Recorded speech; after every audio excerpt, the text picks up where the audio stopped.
Hey everyone, welcome to this tutorial on Sukiyaki as played by Chet Atkins and Tommy Emmanuel. First, the usual stuff. The full lesson is split up into several parts and only the first part will be released on YouTube. For full access, you can check out my website or my Patreon page. Both offer different perks at different pricing points, so there should be something for everyone. If you want the tab and notation file, then do head over to the website, look up the song and click on the music notes icon. That way you'll get a 20% discount. No account or login is necessary to do this.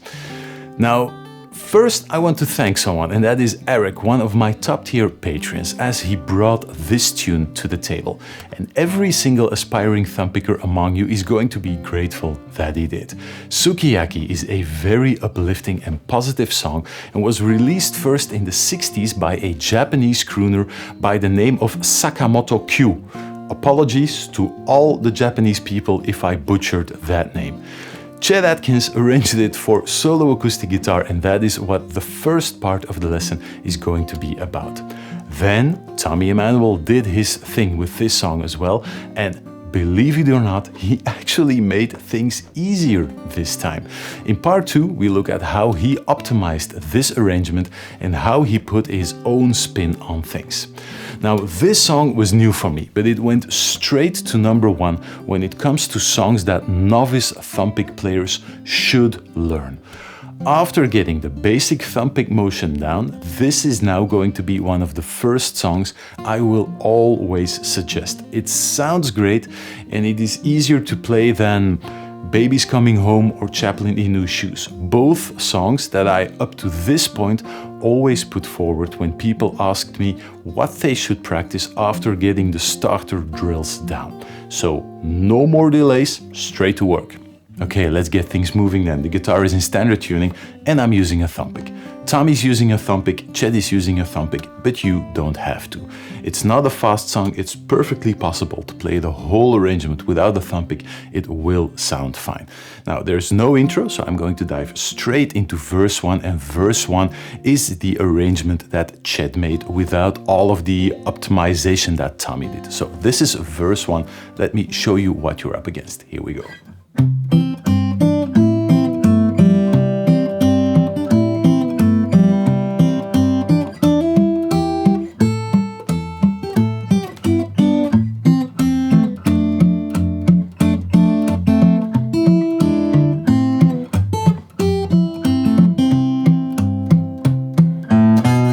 And that was verse 1. Let me go over the chord shapes first. So you start with just a plain and simple C chord, 3rd fret, 2nd fret, 1st fret, ring finger, middle finger, index finger, to an A minor chord, just switching over the ring finger to the 2nd fret on the G string, and then to a G dominant 9 chord. Ring finger, 3rd fret, down below on the low E string, pinky, 3rd fret on the D string, middle finger, 2nd fret on the G string. We're not going to use the open E string in this case, but we are going to include an open B string. You're going to repeat that C, A minor, G section one more time, and you head back over to a C chord and then to E minor. Chet plays this with an open E string and then ring finger 5th fret on the D string, middle finger 4th fret on the G string, and pinky 5th fret on the B string. After that, you move up to an A minor 7th chord, and that is just an open A string, an open E string down below when you're alternating in the bass line, and then just a bar across 4 strings from the D string to the high E string on the 5th fret. Then the only remaining chord shapes are an F6 chord. Now, when doing the playthrough, just instinctively, I went for the thumb over the side of the neck. Chet never uses the thumb. He's playing this on a classical guitar, which is probably just a bit too wide to do this comfortably. So he goes for a bar. He goes for this bar across all 6 strings on the 1st fret, ring finger 3rd fret on the D string, middle finger 2nd fret on the G string, and pinky 3rd fret on the B string. This is a partial F6 chord. To have a full F6 chord, you would need the 3rd fret on the A string as well, but Chet just avoids this. He only plays the low E string and the D string. If you would strum this, it would not be correct. So make sure to remember that that A string in this case isn't part of the chord. And after that F6 chord, you move over to what I think is meant as a B minor 7 flat 5 chord, but you're not playing it entirely. Middle finger 2nd fret on the A string, open D string, ring finger 2nd fret on the G string, and pinky on the 3rd fret. This could just as well be B minor 7 because the 5th isn't actually in there. Now Chet follows this up with an E dominant chord. So basically all he does is he removes the ring finger from the 2nd fret and drops down the index finger on the 1st fret, giving you E dominant, and then he's going to move to A. This is a very typical 2-5-1, a minor 2-5-1 move. B minor 7 flat 5 to E to A minor. If you want to play that in full, this would be the B minor 7 flat 5 chord. And it sounds exactly like we're used to A minor. But just, I guess, for the most efficient fingering, he's just not using that flat 5 in there. Then we basically know all we have to know apart from one massive chord that he's only grabbing a split second. C dominant 13 with a G in the bass, a small bar with the ring finger across 3 strings on the 3rd fret, G string, B string and high E string, index finger 2nd fret on the D string, middle finger 3rd fret on the low E string, and then pinky 5th fret on the high E string. This is the full chord. Now this blows by so quickly that it is hard to justify this massive chord shape. And Tommy actually makes this a lot easier by just playing the low G and the pinky. And that is all he's going to use. We're going to look at his alternative in verse 2, but in this case, I'm going to go for the full Chet option.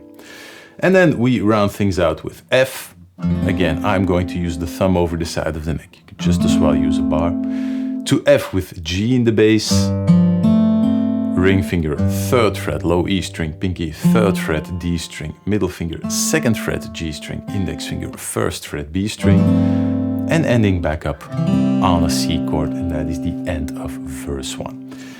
Now on to the picking pattern. You start with the aforementioned C chord and you play a bass note on the A string and then bass note on the D string together with the melody note 1st fret on the B string. 1, 2, 3. Ring finger alternates to the low E string, 3rd fret, and you repick the 1st fret on the B string. 1, 2, 3, 4. As you head back to the D string, you drop down the pinky on the 3rd fret on the B string. 1, 2, 3, 4, 1. To the A minor chord, and all you're doing in the beginning is just plucking an open A string and an open E string. To the D string and the B string again B string 1st fret, 1, 2, 3, to the G dominant 9 chord, you plug the low E string and the G string at the same time, and then as you head over to the D string for the bass note, you remove the middle finger and play that together with an open G string. That interval, the last melody note sort of clashes with the bass note. There's only a second interval between those from F to G. In the flow of the song, it's going to be okay. So just that second bar, 1, 2, 3, 4. Those 2 bars back to back from the first bar to the second bar.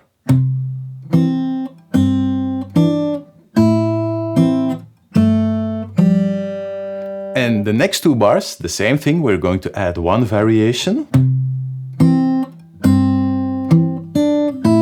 That's the only difference. Instead of playing that 3rd fret on the B string together with the bass note on the D string, we're going to push it behind that bass note. So 1, 2, 3, 4, 1, 2, 3, 4. And everything else is the exact same thing. Those first 4 bars all the way through.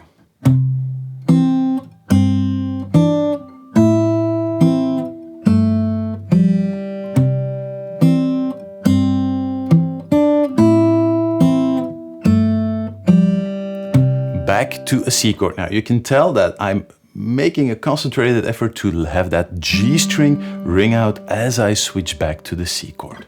The next 4 bars. nothing new, exactly the same thing as the first bar, and then we're going to move up to that E minor chord. Chet starts with a G triad, ring finger 5th fret on the D string, middle finger 4th fret on the G string, index finger 3rd fret on the B string, and he's going to hammer on with the pinky to the 5th fret. 1, 2, 3, and on the 3rd beat he places the index finger on the high E string, just moving it over from the B string, and plays that one as a melody note. 1, 2, 3, 4, 1, ending up on the A minor 7th chord. Those first 2 bars.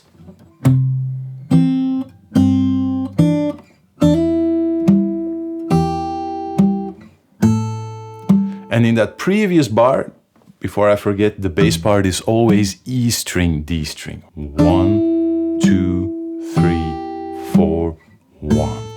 Then you end up on that bar, open A string together with the high E string, 5th fret. 1, 2, 3. So the first 3 beats, nothing too tricky. Open A string together with the high E string, 5th fret, to the D string. Repick the high E string together with the low E string, to the D string, and then you drop the pinky on the 8th fret on the B string for the next melody note. 1, 2, 3, 4, 1. Back to the A string and the high E string. 1, 2, D string and B string, still holding down that 8th fret. And then back down to, and I think I skipped over this chord when explaining the chords in the beginning. Bar across all 6 strings on the 3rd fret, and we're heading for a G dominant 13 chord. Middle finger 4th fret on the G string, pinky 5th fret on the B string. So I kind of forgot about that in the beginning. You start by plucking the low E string and the B string at the same time, 3, and then removing the pinky as you head to the D string bass note for the very last melody note. So just that last bar by itself.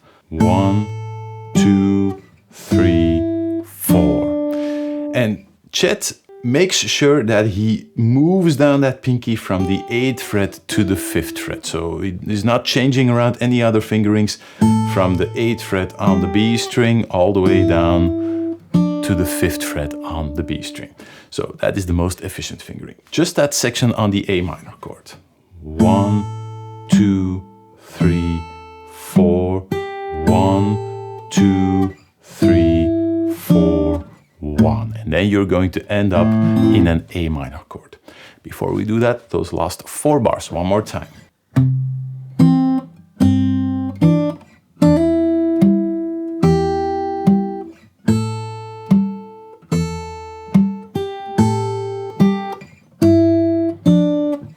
And then ending up in A minor, next chord.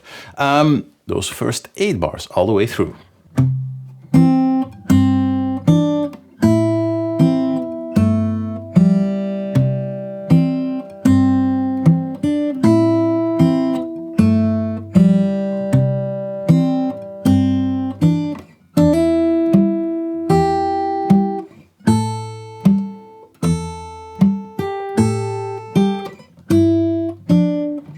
And then ending up in A minor. Next 8 bars. Believe it or not, you're already halfway done with this tune. A minor. And just holding on to the chord shape, bass note by itself. D string together with the B string. 1, 2, 3. Back to the B string together with the low E string. And then G string, D string at the same time. D string bass note, plucking the G string with the index finger. 1, 2, 3, 4, 1. Chet goes for a bar, for the F6 bar. I know in the beginning I used the thumb over the side of the neck. That is because that is what Tommy does, and I've been studying his version as well. So you can pick and choose. Either you go for the thumb over the side of the neck, ring finger, middle finger, index finger, just a small F shape with the pinky on the 3rd fret, or you do what Chet did and you use a bar. Whatever you do, you're not playing the A string in the bass part here. 1, 2, 3, 4. So all you're doing is just holding down the chord shape. Let me do it with the bar as well. And just plucking low E string, G string and B string at the same time. 1, 2, 3, 4. Just going through the bass part. You hang on to the chord for the next bar as well. 1, 2, 3. So on the first beat, Chet hammers on to the 3rd fret, just a quick embellishment. 1, re-picking the low E string, G string and B string. 1, 2, re-picking the B string together with the D string bass note. 1, 2, 3, 4. And in between the 3rd and 4th beat, you let go of the pinky and you play the 1st fret on the B string.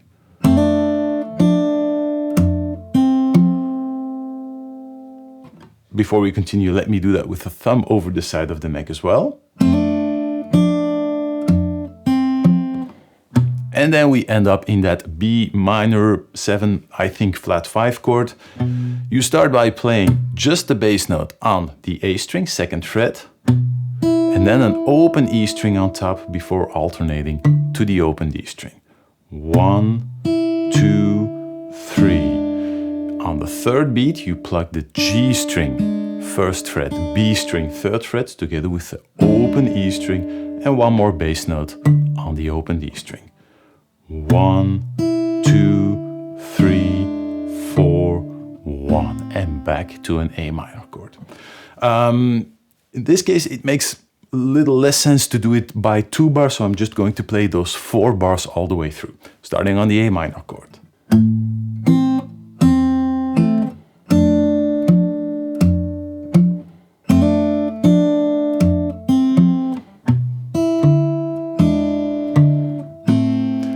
Now I use the thumb over the side of the neck maybe 1 time with the bar.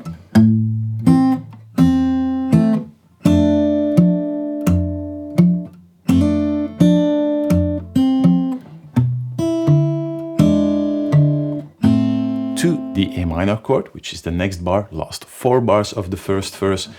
Open A string together with the B string, 1st fret. 1, 2, 3. And now we're ending up on that massive C dominant 13 chord. And Chet is only playing basically just 2 notes out of this chord. Bass note, high E string, 5th fret. And by the time he gets to the D string, that 2nd fret quite often is actually already gone. It's an open D string. So this is the full bar. 1, 2, 3, 4, 1. Ending up on the F chord, again, thumb or bar, doesn't really matter that much. Just so you don't quit here over that one massive chord, Tommy does make this a lot easier. What he plays is this. 1, 2, 3, 4. That is all he's doing. So he's not playing that big chord shape, A minor, then to the ring finger, 3rd fret down below. He picks the 3rd fret on top with pinky, high E string, and he slides to the 5th fret as he lands the bass note on the D string. Just a lot easier.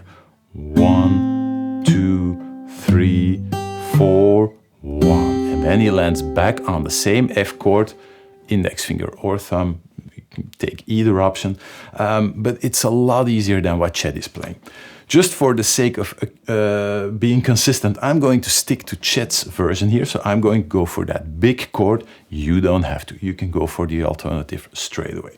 So A minor, 1, 2, 3, 4, 1. That one top note, bass note on the D string, and then you drop down to the 3rd fret with the pinky, and in front of the beat, play that melody note as you head to the F chord. This is F added 9th. Again, make sure you don't play the A string in the bass part. 1, 2, 3, 4, 1, 2. If you go for the bar, you have to lift up the bar for the 2nd melody note. So you get a bass note on the D string together with an open E string on top. This makes for the fact that it actually makes more sense to play this part with the thumb over the side of the neck if it's possible for you. 1, 3, 4, 1, 2, because then you don't have to remove the bar at all. You can just hang on to the full chord shape. 1, 2, 3, 4, 1, 2, 3. Whatever option you pick, you then head for the F chord with the G in the bass. And you pick low E string together with the B string to the G string. Bass note on the D string. First fret in front of the beat, and that rings out as you switch to the C chord. 3, 4, 1, 2, 3, 4, 1, 2, 3, 4, 1. And then you end up in verse 2. So the last 2 bars is just nothing but that C note ringing out and alternating through the bass part, and the last 2 beats, open A string, 2nd fret, ready to head back into the C chord. Those last 4 bars are definitely the most tricky part of the song. So one more time with the original C dominant 13 chord. Thumb over the side of the neck and just working through the bass part.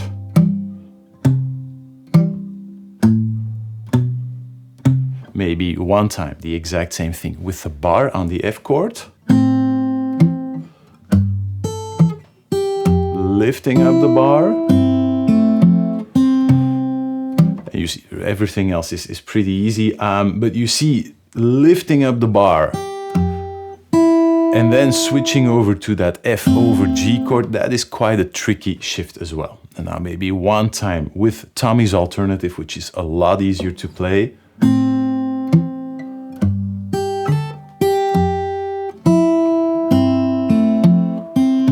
And I think that combination, Tommy's alternative with the thumb over the side of the neck for the F chord, is by far the easiest way if you can manage that chord shape with the thumb over the side of the neck. That was the full first verse. One more time, those last 8 bars.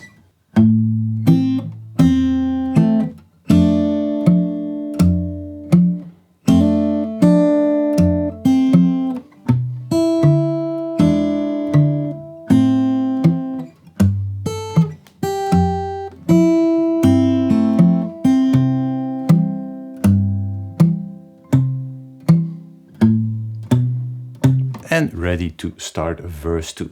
That was verse 1 in full. Let me play through the whole thing one more time with the magnet on the guitar so you can check out what the picking hand is doing exactly. Here we go.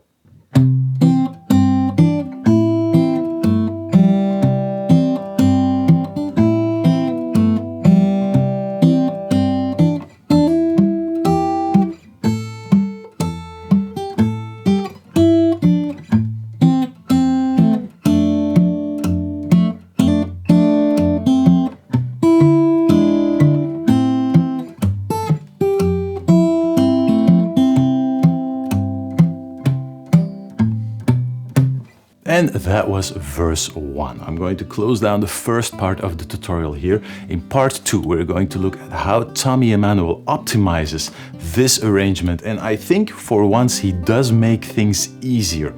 If you're watching this on YouTube, then now is the time to switch over to Patreon or my website. I'll see you there. Take care.